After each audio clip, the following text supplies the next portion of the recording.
লা ইলাহা ইল্লাল্লাহ, লা ইলাহা ইল্লাল্লাহ, লা ইলাহা ইল্লাল্লাহ,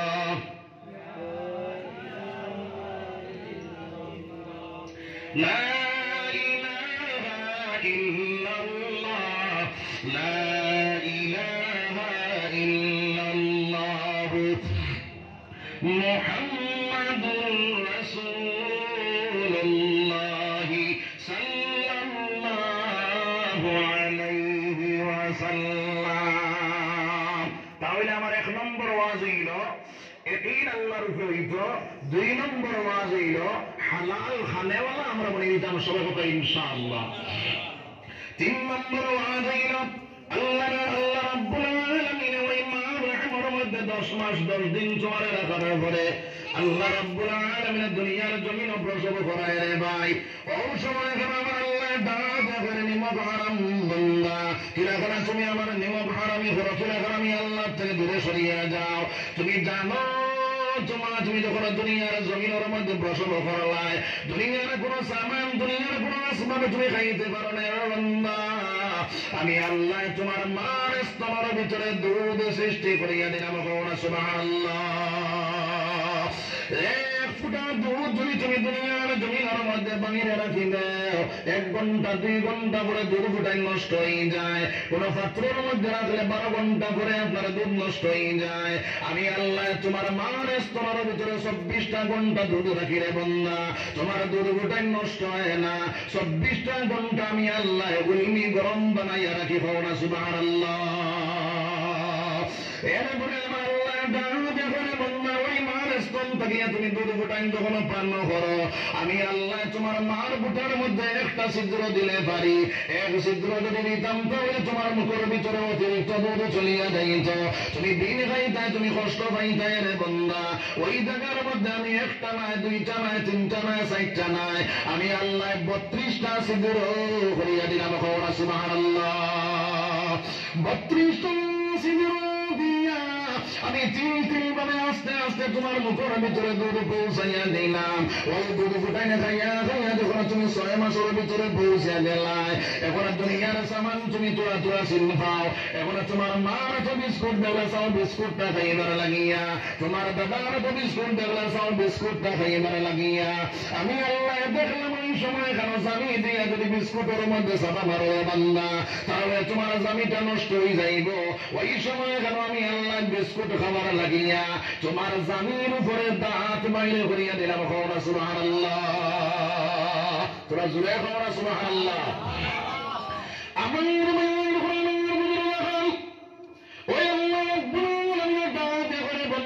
বিস্কুট খাইয়া খাইয়া যখন 7 থেকে 8 বছরের ভিতরে পৌঁছে গেলায়, ওই সময় এখনো তুমি তোমার দাদারা দাঁড়াবো, তোমার দাদা তোমার প্লেট মাংস দে, তোমার নানা তোমার প্লেট মাংস দে, তুই মাংস খাইয়া চাও হাড্ডিটা খাওয়ার লাগিয়া।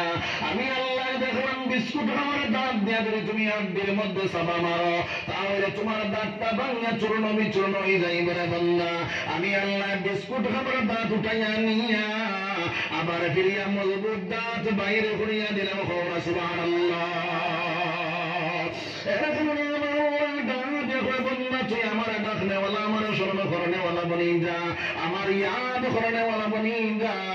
যখন তুই আমার স্মরণ করবে, আমার ইয়াদ করবে, আমি আল্লাহ তোর ইয়াদ করার মধ্যে লাগি যাইব, সুবহানাল্লাহ। আল্লাহ ফরমায়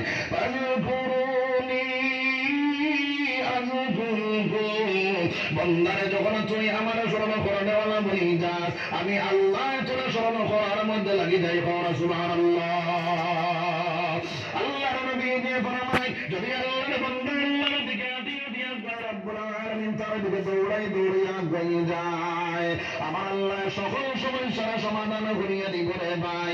যদি আল্লাহর বান্দা আল্লাহর বনি যাইতে পারে, সুবহানাল্লাহ। হযরত নূহ আলাইহিস সালাতু ওয়াস সালাম যখন আপনার কলিমার বাদ দেওয়া শুরু করলা, ওই সময় এখানে একজন বৃদ্ধ বেরি মানুষে বলিল না ইলাহা ইল্লাল্লাহু নূহু নবিয়্যুল্লাহ। এই জায়গার মধ্যে থাকো তাহলে তোমার মারি ফেলাই দিব, তোমার ধ্বংস করে লাইব। ওই বেটিনের সঙ্গে লইলা অনেক জঙ্গলের ভিতরে গেলা, কোটি মোটি একটা জুফড়ি বানাইলা, জুফড়ির ভিতরে আল্লাহর মন্দিরে রাখলা। আর ডাকে বলে বেটি ওই জায়গার মধ্যে তুমি থাকো, আমি মাঝে মাঝে তোমার খোঁজ লইব। হযরতে নূহ আলাইহিস সালাতু ওয়াস সালাম ওই বেটিনে যখন আপনার জুফড়ির ভিতরে রাখিয়া বাইরে যখন রওনা দিলা, ওই সময় কেন দোয়া করেন আনবিলা তামারা আলাল আরদি মিনাল কাফিরিনা দাইয়ারা। তোমারে মানে না, আমারে মানে না, তুমি গজব জানা করিলা, আমার মওলা ডাবে করেন তুমি এখন নৌকা বানাইলা। হযরতে নূহ আলাইহিস সালাতু ওয়াস সালাম যখন নৌকা বানাইলা, ওই সময় আমার আল্লাহ ডাবে করেন তোমারে যারা মানছে, আমারে যারা মানছে, তারা সেই নৌকার উপরে তুলিয়া লইও। যারা তোমারে মানছে না, যারা আমারে মানছে না, তারা সেই নৌকার উপরে তুলিও না।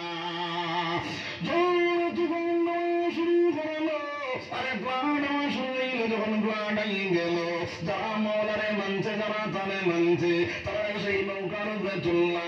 ওইরা চান ছেলেরা পর্যন্ত নৌকা তুললা না, ছেলে আপনারা হাবুডুবু খায়।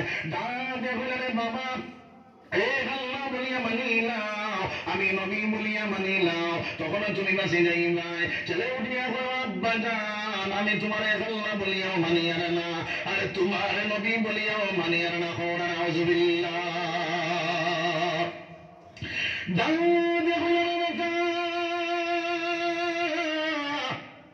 যদি তুমি আমার নৌকার মধ্যে উঠো না, তাহলে তুমি বাঁচতে পারতে না। চলে উঠিয়া পেল সবচেয়ে উঁচা যে গাছ আছে, ওই গাছে উঠিয়া বাঁচিয়া যাইব। হযরতে নূহ আলাইহিস সালাতু ওয়াস সালাম ওই সময় কেন হইয়া আমার হইতা চাইলা, আমার মওলা কয় নূহ আর আগে বাড়িও না, ওই জায়গার মধ্যে তুমি চুপ হয়ে যাও।